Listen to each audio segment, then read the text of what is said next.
కల్కి పక్షాన్ని నిలబడి తనకున్న అపారమైన దివ్యాస్త్ర విజ్ఞానాన్ని ఉపయోగించి కలీ సైన్యాన్ని నాశనం చేయడంలో అశ్వత్థామ కీలక పాత్ర పోషిస్తాడు.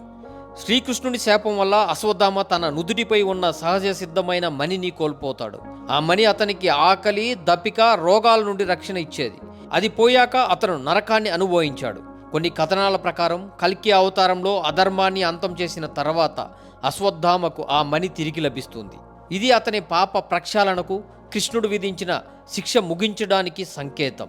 అశ్వత్థామ బ్రతికి ఉండడానికి ప్రధాన కారణం యుద్ధం చేయడం మాత్రమే కాదు, వేద జ్ఞానాన్ని రక్షించడం. ప్రళయం వచ్చి కలియుగం అంతమయ్యాక వేదాలు, ధర్మం నశించిపోతాయి. అప్పుడు ప్రారంభమయ్యే కొత్త మన్వంతరంలో అశ్వత్థామ వ్యాసుడు, కృపాచార్యుడు, పరశురాముడు తదితరులతో కలిసి సప్త ఋషులుగా బాధ్యతలు స్వీకరిస్తారు. అంటే వచ్చే యుగానికి వేద జ్ఞానాన్ని అందించే గురువుగా అశ్వత్థామ మారతాడు.